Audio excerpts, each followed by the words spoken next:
ವೀಕ್ಷಕರೇ ನಮಸ್ತೆ. ಇವಾಗ ನಾವು Lions school Mysuru Gokulam third stage ಹತ್ರ ಇದ್ದೀವಿ. ಅದು ರೋಡ್ ಬಂದು ಲಯನ್ಸ್ ಸ್ಕೂಲ್ ಮುಂದೆ ಅಗ್ದಿದ್ದಾರೆ. ಹರೀಶ್ ಗೌಡ್ರೆ, ನೀವು ಮಾಡ್ತಾರಂಥ ಕೆಲಸಗಳು ಶ್ಲಾಘನೀಯ, ಆವಾಗಲೇ ಹೇಳಿದ ಹಾಗೆ. ಬಟ್ ಇವಾಗ ಆ ರೋಡ್ ಕಂಪ್ಲೀಟಾಗಿ ಅಗದು ಏನು ಮಾಡಿದ್ದಾರೆ, ಅದು ಕಂಪ್ಲೀಟಾಗಿ 6ರಿಂದ 7 ತಿಂಗಳು ಮೇಲಾಗಿದೆ. ಬಟ್ ಇನ್ನೂ ಆ ರೋಡ್ ಸರಿ ಮಾಡಿಲ್ಲ. ಅದರಿಂದ ತುಂಬ ಪ್ರಾಬ್ಲಮ್ ಆಗ್ತಾಯಿದೆ ಅಂತ ಕೇಳ್ಪಟ್ಟಿದ್ದೀವಿ. ಇಲ್ಲೊಬ್ಬರು ನಮ್ಮ ಜೊತೆ ಇದ್ದಾರೆ, ಅವ್ರನ್ನೇ ಕೇಳೋಣ ಪಬ್ಲಿಕ್ ಏನು ಅನಿಸ್ತಾ ಇದೆ, ಅವ್ರಿಗೆ ಯಾವ ಥರ ಪ್ರಾಬ್ಲಮ್ ಆಗ್ತಾಯಿದೆ ಅಂತ. ಸರ್ ನಮಸ್ತೆ. ನಿಮ್ಮ ಹೆಸರು ಸರ್? ಶಾಂತಕುಮಾರ್ ಅಂತ. ಸೊ ನೀವು ಇಲ್ಲಿ ಏನಾಗಿರೋದು ಸರ್? ಇಲ್ಲಿ ನಾವು ಇಲ್ಲಿ ಕನ್ನಡ ಶಿಕ್ಷಕರಾಗಿದ್ದೀವಿ ಸರ್. ಯಾವ ಶಾಲೆ ಸರ್? ಮೈಸೂರು ವೆಸ್ಟ್ ಲಯನ್ಸ್ ಸೇವಾ ನಿಕೇತನ ಶಾಲೆ. ಓಕೆ. ನಮ್ಮಲ್ಲಿ ಸುಮಾರು ಒಂದು 6-7 ತಿಂಗಳಿಂದ ಈ ರೋಡ್ ಅದಕ್ಕೆ ಅಂದಿಗಡಿಸಿದ್ರು, ಒಳಚರಂಡಿ ವ್ಯವಸ್ಥೆಗೆ ಅಂತ ಅಂದ್ಬಿಟ್ಟು. ಈಗ ಅದರ ರೋಡನ್ನು ಸುಗಮ ಸ್ಥಿತಿ ತಂದಿಲ್ಲ. ಮಕ್ಕಳು ಸರಿಯಾದ ರೀತಿಯಲ್ಲಿ ಶಾಲೆಗೆ ಸರಿಯಾದ ಸಮಯಕ್ಕೆ ಬರೋಕ್ಕೆ ಸಾಧ್ಯ ಆಗ್ತಿಲ್ಲ. ಏನಾಗ್ತಿದೆ, ಮಳೆ ಬಿದ್ದಾಗ ಅದು ಒಂಥರ ಭತ್ತದ ಗದ್ದೆ ಥರ, ಕೆಸರಿನ ಗದ್ದೆ ಥರ ಆಗ್ತಾಯಿದೆ. ಮಕ್ಕಳು ಶಾಲೆ ತರಗತಿಗಳು ಬಂದಿರೋ ಏನಾಗುತ್ತದೆ ಅಂದರೆ ಬದಿಯ ಗುರುತು ಶಾಲೆ ಎಲ್ಲ ತರಗತಿಗಳಲ್ಲೂ ಉಳ್ಕೋತಾ ಇದೆ. ನಮಗೆ ಅದು ಮಕ್ಕಳಿಗೆ ಅನುಭವ, ನಮ್ಮ ತರಗತಿಯಲ್ಲಿ ಶಿಕ್ಷಕರು ಪಾಠ ಮಾಡೋದಕ್ಕೆ ತೊಂದರೆ ಆಗ್ತಾಯಿದೆ. ಒಂದು ಎರಡನೇದು, ಪೋಷಕರು ಸರಿಯಾದ ಸಮಯಕ್ಕೆ ಶಾಲೆಗೆ ಮಕ್ಕಳನ್ನ ಕರ್ಕೊಬರೋದಕ್ಕೆ ಆಗ್ತಾಯಿಲ್ಲ. ನಡೆಯೋದಕ್ಕೆ ಸರಿಯಾದ ರೀತಿಯಲ್ಲಿ ರಸ್ತೆ ಸರಿ ಇಲ್ಲ. ಯಾಕೆಂದರೆ ನಮ್ಮ ಶಿಕ್ಷಕರು ಒಂದಿಬ್ಬರು ಸ್ಕಿಡ್ಡಾಗಿ ಬಿದ್ದಿದ್ದಾರೆ. ಆ ಬಿದ್ದು ಸಮಯಕ್ಕೆ ಸರಿಯಾಗಿ ಶಾಲೆಗೆ ಬರಲಿಲ್ಲ. ಶಾಲೆಗೆ ಸರಿಯಾಗಿ ಬರಲಿಲ್ಲ, ಸಮಯಕ್ಕೆ ಸರಿಯಾಗಿ ಶಾಲೆಗೆ ಬರಲಿಲ್ಲ ಅಂದರೆ ಸಹಜವಾಗಿ ನಮ್ಮ ಶಾಲೆಯಲ್ಲಿ ಅದಕ್ಕೆ ಆಬ್ಸೆಂಟ್ ಥರ ಇದು ಮಾಡ್ತೀವಿ ನಾವು. ಪ್ರತಿ ಶಿಕ್ಷಕರು ರೂಲ್ಸ್ ಆ್ಯಂಡ್ ರೆಗ್ಯುಲೇಷನ್ನ ಅಂದರೆ ಶಿಸ್ತನ್ನು ಪಾಲನೆ ಮಾಡೋಕ್ಕೆ ಸಾಧ್ಯ ಆಗ್ತಿಲ್ಲ.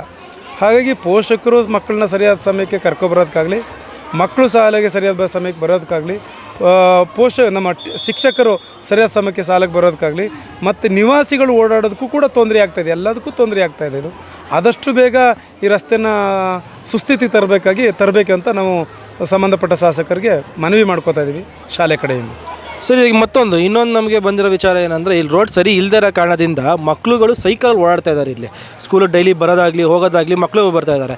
ಮಕ್ಕಳುಗಳಿಗೆ ಸ್ವಲ್ಪ ಬುದ್ಧಿ ವಿವೇಚನೆ ಕಡಿಮೆ ಇರುತ್ತೆ, ಗಾಡಿ ಓಡಿಸೋ ವಿಚಾರದಲ್ಲಾಗಲಿ, ಟ್ರಾಫಿಕ್ ವಿಚಾರದಲ್ಲಾಗಲಿ.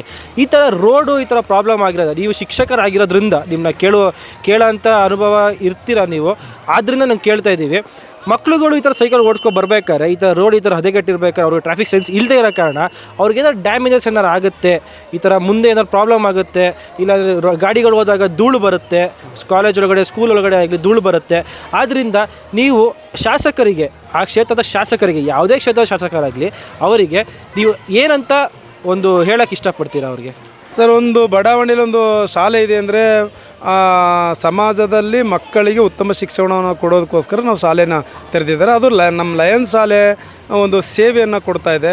ಇಲ್ಲಿ ಮಕ್ಕಳುಗಳ ಒಂದು ಕಲಿಕಾ ವಾತಾವರಣ ಉತ್ತಮವಾಗಿರಬೇಕು ಅಂದರೆ ಶಾಲೆಯ ಸುತ್ತಮುತ್ತಲ ವಾತಾವರಣ ಉತ್ತಮವಾಗಿರಬೇಕು. ಅವರ ಮನಸ್ಸಿನ ಮೇಲೆ ರಸ್ತೆಗಳು ಕೂಡ ಪ್ರಭಾವ ಬೀರುತ್ತೆ. ಯಾಕೆಂದರೆ ಮಕ್ಕಳು ಸರಿಯಾದ ಸೈಕಲಲ್ಲಿ ಬರಬೇಕಾದ್ರೆ, ನಡ್ಕೊಂಡು ಬರಬೇಕಾದ್ರೆ ಅವ್ರಿಗೆ ಉತ್ತಮವಾದ ರೀತಿಯಲ್ಲಿ ರಸ್ತೆ ಇದ್ದಾಗ ಅವರ ಮನಸ್ಥಿತಿಗಳು ಉತ್ತಮವಾಗಿರ್ತದೆ. ಆ ಉತ್ತಮ ಸ್ಥಿತಿಯಲ್ಲಿ ಶಾಲೆಗೆ ಬಂದಾಗ, ಕ್ಲಾಸಿಗೆ ಬಂದಾಗ ಶಿಕ್ಷಕರು ಪಾಠ ಮಾಡೋದಕ್ಕೂ ಕೂಡ ಅನುಕೂಲ ಆಗುತ್ತೆ. ಹಾಗಾಗಿ ಆದಷ್ಟು ಬೇಗ ಈ ನಮ್ಮ ಶಾಲೆಯ ಸುತ್ತಮುತ್ತಲಿನ ಈ ರಸ್ತೆಗಳನ್ನು ಸುಸ್ಥಿತಿ ತರಬೇಕು ಅನ್ನೋದು ನಮ್ಮ ಶಾಸಕರಲ್ಲಿ ಮನವಿ. ಕೇಳಿದ್ರಲ್ಲ ವೀಕ್ಷಕರೇ, ಇವಾಗ ಪಬ್ಲಿಕ್ ಆಗಿ, ಟೀಚರ್ ಆಗಿ ಇವರು ಹೇಳಿರುವಂಥ ವಿಷಯಗಳು ಸಖತ್ತಿದೆ. ಆದ್ದರಿಂದ ನಾವು ಕೇಳ್ಕೊಳ್ತಾ ಇರೋದು ಇಷ್ಟೇ, ಬೇಸಿಕ್ ನೆಸೆಸಿಟಿ ಆಗಿರುವಂತಹ ಒಂದು ರೋಡ್, ದಯವಿಟ್ಟು ಇದನ್ನು ಸ್ವಲ್ಪ ಸರಿ ಮಾಡಿಸ್ಕೊಡಿ. ಇದು ಶಾಸಕರಾದಂಥ ಹರೀಶ್ ಗೌಡ್ರಿಗೆ ಈ ಕ್ಷೇತ್ರ ಬರುತ್ತೆ ಅಂತ ಮಾಹಿತಿ ಇದೆ. ಆದ್ದರಿಂದ ದಯವಿಟ್ಟು ಇದೊಂಚೂರು ರೆಡಿ ಮಾಡಿಸ್ಕೊಟ್ರೆ ತುಂಬ ಮಕ್ಕಳಿಗಾಗಲಿ, ಟೀಚರ್ಸ್ಗಳಿಗಾಗಲಿ, ಇಲ್ಲ ಇಲ್ಲಿ ಜನ ಓಡಾಡುವಂಥ ಪಬ್ಲಿಕ್ಸ್ಗಳಿಗಾಗಲಿ ತುಂಬ ಉಪಯೋಗ ಆಗುತ್ತೆ ಸರ್. ದಯವಿಟ್ಟು ಹರೀಶ್ ಗೌಡ್ರು ಸರ್ ಇದೊಂದು ಸ್ವಲ್ಪ ಮಾಡಿಸ್ಕೊಟ್ಬಿಡೋಕ್ಕಾಗಿ ವಿನಂತಿಸ್ಕೊಳ್ತಾ ಇದ್ದೀವಿ. Thank you.